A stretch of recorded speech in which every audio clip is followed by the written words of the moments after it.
Before I start, kindly stand up and let us pray. In the name of Father, Son, the Holy Spirit. Amen. So today, I will tackle about pagkilala sa pangalan. Ang lesson objectives natin ngayon ay naitutukoy ang mga pangalan sa pangungusap at naiuri ang pangalan bilang pagtangi at pambalana. At number 3, nakikilahok sa mga pangkatang gawain ng may kooperasyon at sigla. So before I show you the picture and kindly observe them para upang maitatanong ako sa inyo pagkatapos nyo maobserbara yung picture. Ready na ba kayo? Okay. Ito yung picture. Kindly observe. Tapos na? Okay. Gladys, ano ang nakikita ninyo sa picture? Okay, kindly give Gladys very good clap. 1, 2, 3. 1, 2, 3. Very, very good. Anong nakikita niyo sa picture, class? Okay, kindly give the soft very good clap. 1, 2, 3. 1, 2, 3. Very, very good. Good job, children.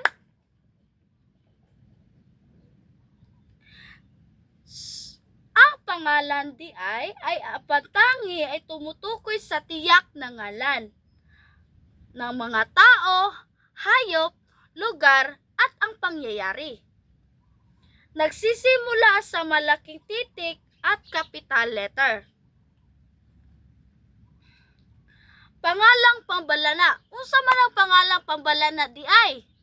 Ang pangalang pambalana ay tumutukoy sa karaniwang ngalan ng tao, hayop, bagay, at lugar na nagsisimula sa maliit na titik kung ito'y nasa simula ng pangungusap.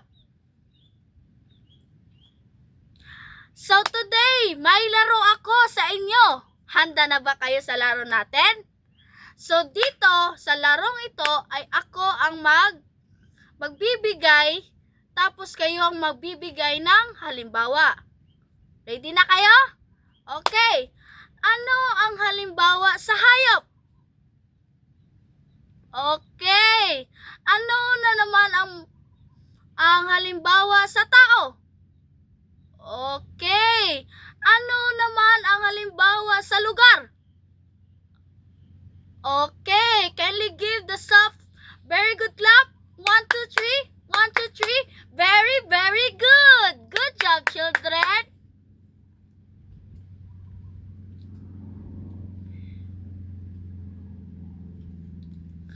Okay. Sheila, ano ang tawag sa mga salitang tumutukoy sa laro na ito? Okay, kindly give Sheila very good clap. 1, 2, 3. 1, 2, 3. Very, very good. James,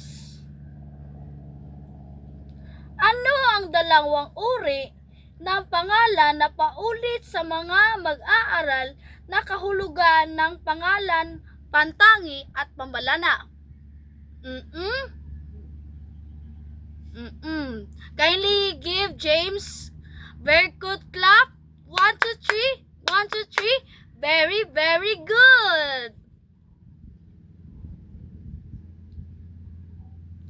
So, maggrupo tayo ng 3 grupo. 1, 2, 3. So sa dalawang grupo at kumuha kayo ng Manila paper at bilugan ninyo. Ready na ba kayo? Pag matapos ito ng 3 minuto ay kayo na ang mananalo. Okay? Okay.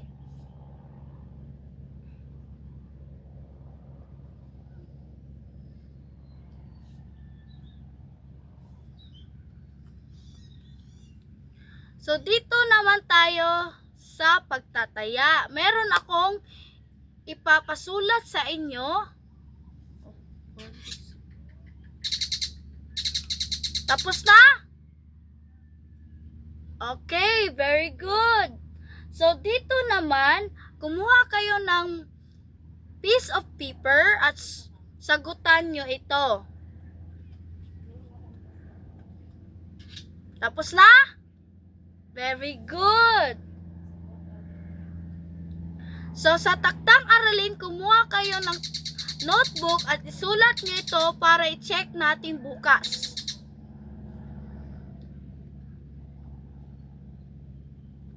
Tapos na? Okay, very good.